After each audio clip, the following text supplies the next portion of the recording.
sati olare sana dhaga'uun gurratti hin tolare yaate keessa hin jirre hafuura qulqulluu hafuura. Galanni guddaan Waaqayyo gooftaa keenyaaf haa ta'u. Waaqayyo hafuura nu jabeessu, hafuura dhuka nutti godhu, hafuura qulqulluu isa nu cimsu, jireenya keenya keessaa haa dammaqsu, isa keessa keenyatti dhangala'ee nuuf haa sochoosu, guutamuu isaatiin immoo nu haa tajaajilu. Itti fufnee Waaqayyo kadhanna daqiiqaa muraasaa fi sagantaa keenya dabarsinee Waaqayyotti kennina. Walga'uun keenya walga'uu akkasumaanii akka hin taane, guyyoota sitti lakkaa'uun keenya akkasumaan akka hin taane, Waaqayyo yeroo kana yerootti aareffamu, yerootti humni keenya, yerootti mul'anni keenya, yerootti abjuun keenya, ayyaanni nu ittiin tajaajillutti aareffamu, yeroo kaka'umsaa akka nu godhu Waaqayyoon hin kadhanna. Faarfannaa kanatti baay'ee akkasiin eebbifamtan nan amana. Efesoon boqonnaa 3:20 sagalee Waaqayyoo inni humna isaa isa nu keessatti hojjetuun wanta nuti kadhannuu fi wanta nuti yaaduu dandeenyu hundumaa irra safara malee caalchisee gochuu hin danda'a. Kanaaf karaa Kiristoos Yesuus waldaa kiristiyaanaa keessatti dhaloota hundumaa biratti bara baraan isaaf oqubaan haa ta'u jedha. Galanni guddaan Waaqayyoof haa ta'u. Karaa Kiristoos Yesuus bara baraan isaaf maaltu haa ta'u? Oqubaan haa ta'u. Haleluuyaa. Waaqayyo maqaan isaa bara baraan kan eebbifame haa ta'u. Humna isaa isa nu keessatti hojjetuun waan nuyi kadhannuu fi waan nuti dandeenyu, waan nuti himachuu dandeenyu irra caalchisee safara malee gochuu danda'a. Dheebuu keenya gararraa, hawwii keenya gararraa, barbaacha keenya gararraa Waaqayyo humna ittiin nu keessaa hojjetu sanaanii nu hojjeta jechuudha. Galanni guddaan Waaqayyoof haa ta'u. Yeroo baay'ee waldaan intentionii yookaan ergama guddaa ittiin lafa kanarra jirtu wallaaltii, ergama guddaa ittiin lafa kanarra jirtu dagatti, ergama guddaa ittiin lafa kanarra jirtu irraanfatti. Waaqayyo jireenya keenya jijjiiruu, jireenya keenya haaromsuu, jireenya keenya hojjechuu barbaada. Kaayyoon Waaqayyoo inni guddaan yeroo kamiyyuu kara ilma isaa kara Yesuus Kiristoositti nu guddisuudha. Fayyina fayyineerraa, fayyina hafuuraa fayyinee, fayyina lubbuu immoo fayyaa jirraa, fayyina foon keenyaa immoo gaafa du'aa ka'uutti ni eegganna. Amma diinummaa hin qabnu Waaqayyoo wajjin dubbii Waaqayyoo dhageenyeerraa. Waaqayyo hafuura qulqulluu nu kennee ijoollota isaa nu godheera, ilmaan isaa nu godheera. Abbaa abbaa jennee isa waammachuu dandeenya. Ija jabinaan araara teessoo Waaqayyoo isa araaraan guutuu sanatti dhiyaachuu ni dandeenya ayyaana argachuudhaaf. Amma dheebuu Waaqayyoo safarri keenya gara ilma isaa gara Yesuusitti akka guddatu, guddinni keenya gara ilma isaa gara Yesuusitti akka dabalu arguudha jechuudha. Kaayyoon guddaan Waaqayyoo dheebuun Waaqayyoo gara waltajjiitti nu guddisuutu hin ta'in, kaayyoon guddaan Waaqayyoo gara namoonni baay'een nu arganitti nu guddisuutu hin ta'in, kaayyoon guddaan Waaqayyoo gara ilma isaa gara Yesuusitti nu guddisuudha jechuudha. Gara ilma isaa gara Yesuusitti nu guddisuudhaaf immoo guddadhu jedhee alaaluma dhaabbatee nu eebbisuu duwwaa osoo hin ta'in sanas gochuu danda'a. Humni isaa waan dadhabee hin qabu. Garuu sagalee isaa nu erguudhaan, nu sooruudhaan, nu nyaachisuudhaan, hafuura qulqulluudhaan laphee keenya inspire gochuudhaan, restore gochuudhaan, jajjabeessuudhaan fuula isaatti guyyaadhaa gara guyyaatti akka jabaannu, akka dammaqnu, akka fuula isaatti humna godhannu barbaada jechuudha. Galanni guddaan Waaqayyoof haa ta'u. Kanaaf egaa obboloota koo Waaqayyo nun gargaaru yoo ta'e, Waaqayyo nun tajaajilu yoo ta'e tasa dadhabnaa jechuudha. Macaafa faarfannaa boqonnaa 127 dhaqxanii ilaaltaniittu jedhee tayyaadha. Macaafni qulqulluu keenya yeroo dubbatu Waaqayyo mana namaa hin ijaaru yoo ta'e namni manicha ijaaru akkasumaan dadhabaa. Waaqayyo magaalaa tokko hin eegu yoo ta'e namni magaalaa sana eegu akkasumaan dadhabaa'edha. Manni kan ijaaramu, jireenyi namaa kan ijaaramu eegumsa Waaqayyoo irratti. Egaa nuti wal ga'uun, tajaajiltoonni dhufuun, lallabdoonni nuyi baay'ee jaallannu dhufuun, faarfattoonni nuyi baay'ee jaallannu dhufuun, waldaa fi gaggeessitoonni nuyi baay'ee jaallannu dhufuun hiika kan inni qabaatu yoo Waaqayyo jiraateedha. anaaf iddoo waaqayyo hin jirre walga'ii siyaasa biyya lafarraa waliin jiru. Anaaf iddoo waaqayyo hin jirre iddoo awwaalchaarraa waliin jiru. Sababiin isaa waaqayyo hin jiru taanaan foolii qaba waan ta'eef, foolii waaqayyo hin qabu waan ta'eef, in tolu waan ta'eef, argamuu waaqayyo hin jiru taanaan lubbuun namaa akka barbaadutti hin boqottu, foon namaa sammuun namaa akka barbaadutti hin boqotu. Kanaaf argamuu namaa duraa argamuu waaqayyootiif iddoo kennaa, argamuu waaqayyootiif bakka laachaa waaqayyoon kadhanna jechuudha. Haleluuyaa. Maal kadhanna beektu? Phaawulos ergaa warra Tasaloniqee tokkoffaa keessatti gaafa dubbatu dubbiin waaqayyoo isinitti dubbanne dubbii humnaan guutuuti amansiisa wajjin malee dubbii akkasumaanii hin turreedha. Dubbisuu laata kutaa kan akka sirriitti kadhachuudhaaf nu mijatutti boqonnaa tokko lakkoofsa 2 kaasee nan dubbisaa akkana'edha. Isa tokkoffaadha. Galanni guddaan waaqayyoof haa ta'u. Haleluuyaa. Zela bogama dara daba garola bashele berebe kando. Galanni guddaan waaqayyoof haa ta'u. Nuyi kadhata keenya keessatti maqaa keessan dhoofne yeroo hundumaa waa'ee hunduma keessaniitiif waaqayyoon hin galateeffanna. Fuula waaqayyoo keenyaa fi abbaa keenyaa duratti hojii amantii keessanii jaalalaaf dadhabuu keessan gooftaa keenya Yesuus Kiristoosiin abdachuutti jabaachuu keessanis in yaadanna. Obboloota nana waaqayyoo akka isin jaallate akka isin fo'ate nuyi beekna. Wangeelli nuyi isiniif lallabne ameen ameen humnaan hafuura qulqulluudhaan akkasumas amansiisa guutuudhaan malee sagalee duwwaadhaan gara keessan akka hin dhufne nu immoo sababii keessaniif namoota attamii ta'anii akka isin gidduu turre hin beektu.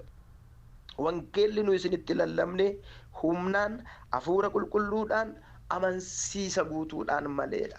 Warri lallaban lallabuu duwwaa utuu hin ta'in, barsiisuu duwwaa utuu hin ta'in, faarfachuu duwwaa utuu hin ta'in humna kan qabu hafuura qulqulluudhaan yookiin immoo hafuurri qulqulluun kan dhugaa ba'eef akkasuma immoo amansiisa yookaan mallattoodhaan ragaadhaan kan mirkanaa'e ta'uu akka qabu. Yeroo baay'ee namoonni xiksii waan dubbisaniif dubbisuu waan danda'aniif afaan Oromiffaa dubbisuu waan danda'aniif afaan Amaariffaa dubbisuu waan danda'aniif Ingiliffa dubbisuu waan danda'aniif isin tajaajillee jedhanii yeroo itti haasa'an argina. Garuu macaafni qulqulluun keenya dubbiin waaqayyoo humna wajjin dubbatamaadha. Waaqayyo dubbii humna wajjin akka nu ergu, dubbii humna wajjin hafuura qulqulluu wajjin haara'umsa wajjin kaka'umsa wajjin mirkanaa'insa guddaa wajjin akka nu ergu waaqayyoon kadhanna. Boqonnaa 2 lakkoofsa 13tti immoo dubbii waaqayyoo isa nuyi lallabnu yeroo argattan akka dubbii namaatti utuu hin ta'in akka dubbii waaqayyootti fudhattaniittu. Innoo dhuguma dubbii waaqayyooti. Waaqayyoos isin warra amanatan keessatti in hojjeta. Haleluuyaa. Warra amanatan keessatti in hojjeta. Kanaaf hundumaaf ittuma fufnee waaqayyoon hin galateeffannaa'edha. Quality warra dubbii waaqayyoo tajaajilanii fi quality warra dubbii waaqayyoo dhaga'aniiti kan dubbachaa jiru kutaa kana keessatti argitaniittu jedheetan amana obboloota koo. Galanni guddaan waaqayyoof haa ta'u. Warri dubbatanis dubbii mammaaksa fagaate, dubbii oduu namaa irraa fagaate, dubbii addunyaa kana irraa fagaate, fedhii foonii irraa kan fagaate, wangeela humnaan guutuu ta'e, hafuura qulqulluudhaan guutuu ta'e, amansiisa guutuu qabu, wangeela akkasii lallabneedha. Warri fudhatanis wangeela sana haleluuyaa akka dubbii namaatti utuu hin ta'in akka dubbii waaqayyootti waan fudhataniif warra amanan gidduutti hojjetaadha. Waaqayyo dubbii isaa akka nu ergu, warra lallaban akka gargaaru, warra faarfatan akka gargaaru, warra kadhatan akka gargaaru, warra raajan akka gargaaru, warra barsiisan akka gargaaru, sagantaa warra dursan akka gargaaru, koree garaagaraa sagantaa garaagaraatti qooda fudhatan maayii ba'an kana waaqayyo akka gargaaru, hafuurri qulqulluudhaan akka jajjabaatan, inspire akka ta'an waaqayyo dubbii humna wajjiniin akka nu ergu akkasuma erguu duwwaa miti nus akka dubbii waaqayyootti dhaga'uu akka dandeenyu yaad qalbiin keenya akka banamu hafuurri qulqulluun akka sammuu keenya banu laphee yaada garaa keenya akka banu gurra dhageettii keenya akka banu waaqayyoon kadhanna. Macaafa qulqulluu keenya keessatti Phaawulos warra Efesoonitti gaafa dubbatu boqonnaa 1 keessatti waaqayyo ija qalbii keessanii akka isinii banuuf kadhadhaa'edha. Lakkoofsi 18 waamichi isaa abdii maalii akka of keessaa qabu ulfinni warri waaqayyoof qulqullaa'anitti darbanii argachuuf jiranis badhaadhummaan isaa maal akka ta'e beekuu akka dandeessaniif ija qalbii keessanii akka isinii banuuf kadhata kootii jedha. Hallelujah. Ija qalbii keenya akka banu gurra qalbii keenya akka banu yaada garaa keenya akka nu aaressu waaqayyoon kadhanna. Sagaleen dhufu sagalee duwwaa akka ta'an dubbiin waaqayyoo yeroo dubbatu macaafa Isaayyaas keessatti bokkaan roobee utuu waan biqilchin akkuma hin deebine sagaleen afaan waaqayyoo keessaa ba'u utuu waa hin hojjetin utuu waa hin sirreessin akka hin deebine waaqayyo waadaa nuu galeera. Egaa sagantaan kun iddootti aareffamnu iddootti jijjiiramnu iddootti humni keenya aareffamu iddootti waaqayyo arraba keenya galataan guutu iddootti waaqayyo laphee keenya galataan guutu iddootti waaqayyo sammuu keenya galataan guutu iddootti waaqayyo kiisii keenya harka keenya mo'ichaan guutu laphee keenya mo'ichaan guutu iddootti waaqayyo nu hojjetu iddootti waaqayyo mana keenya hojjetu iddootti waaqayyo jireenya keenya hojjetu iddootti waaqayyo daandii keenya hojjetu akka ta'u waaqayyoon kadhanna. Hallelujah. Madako parala boshele berebe gadia waaqayyo guddaadha. Argamuun kee lafa onaa misoomsa argamuun kee gaaffii namaa deebisa argamuun kee cufaa bana argamuun kee jireenya namaa aaressa. Gooftaa koo yeroo hundumaa nuyi kan si barbaannuuf biddeena nyaannee dhugnuuf uffata uffannuuf waan xiqqoo guyyoota keessatti sirraa argannuuf utuu hin ta'in fuula kee barbaanna harka kee utuu hin ta'in suma barbaanna waan sirraa argannu birrii nuu kennitu maqaa nuu ergitu nagaa nuu kennitu utuu hin ta'in si mataa kee barbaanna ati gidduu keenyatti akka argamtu barbaanna. Abbaa maqaalma kee maqaa gooftaa Yesuus Kiristoosin argamuu kee nu gidduu akka taasifattu argamuu kee nu gidduu akka taasifattu argamuu kee nu gidduu akka taasifattu dubbiin dubbatamu humna akka godhatu faarfannaan faarfatamu humna akka godhatu kadhanni kadhatamu humna akka godhatu akkasumaan yeroo lakkaa'u akka hin taane akkasumaan guyyoota lakkaa'u akka hin taane akkasumaan muuxannoodhaan yaa waaqayyo tajaajiluu akka hin taane hafuurri qulqulluun inspire akka nu godhu laphee keenya akka aaressu saba waldaa keenya akka aaressu obboloota nu tajaajiluudhaan dhufan akka aaressu aareffamni guddaan akka isaanii ta'u aareffamni guddaan akka mana isaaniiti ta'u aareffamni guddaan akka jireenya isaaniiti ta'u in kadhanna waaqayyoon in kadhanna hin danda'a waaqayyoon nu dhaga'a waan ta'eef gurri ijji qajeelotaa ijji waaqayyoo gara warra qajeelotaa hin ilaala gurri isaas gara iyya isaaniin dhaggeeffata jedhamee barreeffameera. Na kadhadhaa waan isin barbaaddan isiniifan kennaa jedhamee barreeffameera. Amma nuyi galateeffachaa fuula waaqayyootti dhiyaanna. Abbaa keenya fayyisaa keenya ijoollota kee gootee du'oota warra turre ejersa diidaa warra turre bineensa daggalaa warra turre sagalee abdii keessaa qooda kan hin qabne warra abaaramoo abaarsa jala warra turan sana achii baaftee gatii cubbuu nurraa kanfaltee qulqullootaaf qajeelota gootee fuula kee waan nu dhoobdeef ijoollota kee gootee waan nu lakkoofteef eebba waaqaaf eebba lafarraa waan nu eebbisteef isa sana akka erginuuf akka dhageenyuuf hafuurri keessa keenyatti keessee waan qabsiisa nuu kenniteef si galateeffannaa.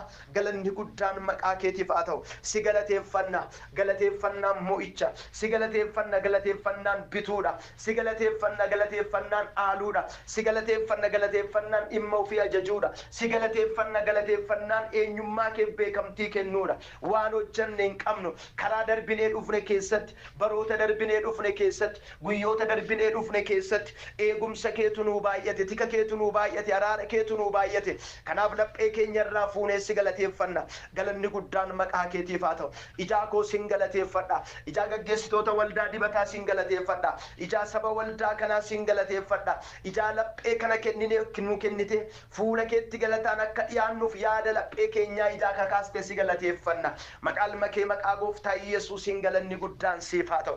Galanni guddaan siif haa ta'u. Galanni guddaan siif haa ta'u. Ijaa kunoo gaggeessitoota waldaa affeeramanii gidduu kanatti argamanii tajaajiluudhaaf dhufanii sin galateeffadha. galateeffadha ija waldaa isaanii ija saba isaan tajaajilanii sin galateeffadha maqaa makee maqaa gooftaa keenya Yesuus Kiristoosin galanni guddaan ulfinni guddaan maqaa keetiif haa ta'u kana caala bara jiraatan hundumaa sababa galataa akka ta'an maqaa Yesuusin deeggartoota galataa akka ta'an deeggartoota galataa duwwaa utuun ta'in warra galateeffatan akka ta'an hidhaan jireenya isaanii akka hiikamu gaaffiin isaanii deebii akka argatu cufaan isaanii akka banamu namummaan isaanii akka jijjiiramu sin kadhadha tajaajiltoota gidduu keenyatti argaman yaa Waaqayyo yeroo isaanii samii aawaa kana aarsaa godhanii gatii kanfalanii saba kana sabati jaallatte kana tajaajiluudhaaf ayyaana sirkaa fudhatanii amanamummaadhaan saba kana gidduutti kan argaman maqaa makee maqaa Yesuusin ija isaanii galanni siif haa ta'u ammatuun si galateeffadhuun dabarsee sitti kenna tajaajiltoonni kun tajaajiltoota kaleessa beeknu akka hin taane arrabni isaanii akka jijjiiramu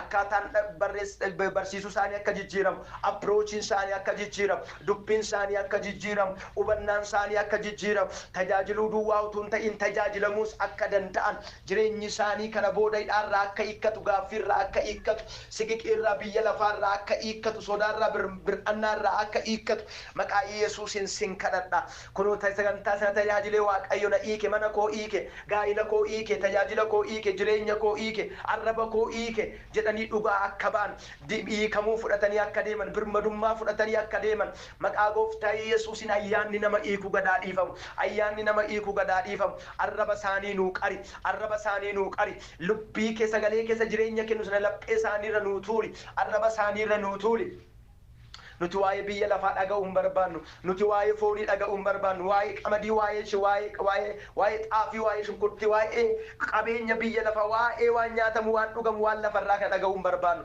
ilma kee Yesuusin barbaanna wangeela barbaanna wangeelli maqaa Yesuusin karaa isaanii haa dubbatamu humni sagalee keetii haa dubbatamu humni sagalee keetii haa dubbatamu garbichi kee Phaawulos haleluuyaa Waaqayyoo karaa ayyaana isaatii hojii wangeela ayyaanaa kana dhuga baatu akkan ta'uuf itti gaafatamummaa karaa Yesuus naa kenneera anis ergama koof itti gaafatamummaa koo raawwachuutti nan dhimma itti nan dadhaba kanarraa kan hafe jireenya koo akka waan gatii qabuutti lakkaa'u jedhee hojii ergamoota boqonnaa 20 lakkoofsa 24 irratti akkuma dubbate maqaa gooftaa Yesuusin wangeelaan ala kan ta'e dhugaa dubbii keetiitiin ala kan ta'e karaa faarfannaa karaa kadhataa karaa lallabaa karaa barsiisaa karaa raajummaa raciitiin kam akka nutti hin facaane maqaa Yesuusin balbala isaa cufneera niitoorkii isaa cufneera gola isaa cufneera kana hunda waan gootuuf ulfaadhu ayyaana kee nuuf baay'is gaarummaa nutti agarsiis kunoo guyyoonni kun guyyoota eebbifamoo nuuf haa ta'an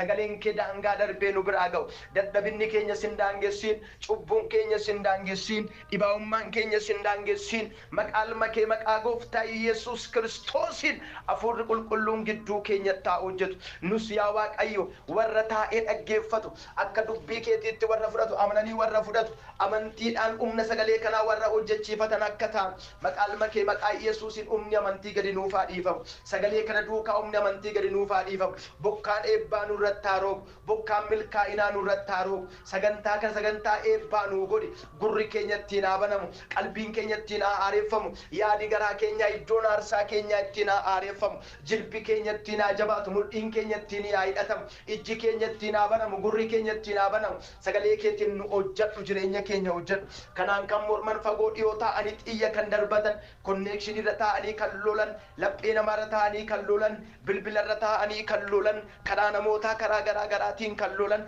sa'aatii yoo tajaajiltoota jeequun kan lolan saga Waaqayyo sagantaa garaa garaa jeequun dha'uudhaan laphee namaa dhagaa gochuun difinteessuun kan lolan maqaa makee maqaa gooftaa Yesuusin kan amanaa ta'an bashii Yesuus simaa rukutaman bashii Yesuus simaa rukutaman bashii Yesuus simaa rukutaman waan isaan rukuttuuf ulfaadhu ayyaana kee nuuf baay'isi nu eebbisi gidduu keenyatti argame sagalee kee nu ergi humnaan gidduu keenyatti mul'adhu gargaarsi kee arjummaan kee nu wajjiniin haa ta'u tolli kee nu wajjiniin haa ta'u eegumsi kee nu wajjiniin haa ta'u gargaarsi kee nu wajjiniin haa ta'u arjummaan kee nu wajjiniin haa ta'u waan gootu waan taasiftuuf ulfaadhu eebbifami ol jechede bara baraan galateeffami yakkaaf cubbuu keenya irra daddarbaa keenya maqaa Yesuusiin nu dhiisi yaa Waaqayyo gooftaa kunoo gurra keenya banannaa qalbii keenya banannaa in aareffamna obsii qulqulleessina maqaa Yesuus Kiristoosiin gidduu keenyatti argami yeroo gaarii nuu kenniteef ulfaadhu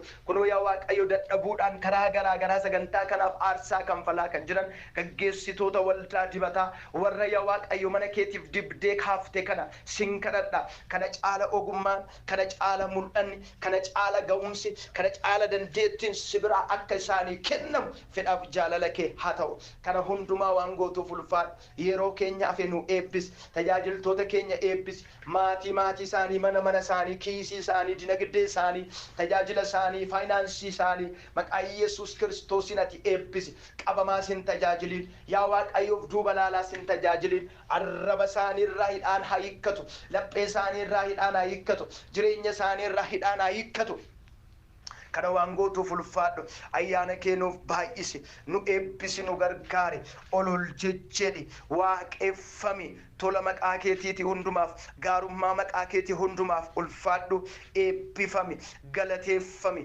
waan gootu waan taasiftuuf ulfaadhu yeroo dinqii nuu kenniteef galatoomi kunoo guyyaa boruu kadhata qabnu keessatti sagantaa jalqabuuf jirru keessatti gaggeessitoota gara kana dhufan gaggeessitoota waldaa saba kana dhufan yaa Waaqayyo gooftaa kaka'umsa laphee afuura qulqulluutiin laphee isaanii keessaa dammaqsitee dubbii kee akka dhaga'an dubbii kee dhaga'anii akka itti jijjiiraman maqaa Yesuusiin fedhaaf jaalala kee haa ta'u dhukkubsattoonni haa fayyan warri gaaffii garaa garaa qaban haa fayyan dinagdeen dhukkubsatu afuurri dhukkubsatu nagaan dhukkubsatu fayyaan dhukkubsatu maqaa Yesuusiin kan fayye haa ta'u biizinesiin dhukkubsate kan fayye haa ta'u gaa'illi dhukkubsate hariiroon dhukkubsate kan fayye haa ta'u maqaa Yesuusiin kana waan gootuuf fedhaaf jaalala kee nuuf haa ta'u kunoo yaa Waaqayyo gooftaa warra bara isaanii jiraachuun lakkaa'an otoo hin ta'in bara jiraatan keessatti warra milkaa'ina lakkaa'an nu taasis kana hundumaa waan gootuuf ulfaadhu yeroo keenya fe nu eebbisi nagaatti nu bulchi ganamaa kaasanii warra nu tajaajilan karaa garaa garaatiin ayyaana baay'isiif maqaa jaallatamaa ilmakee gooftaa Yesuusiin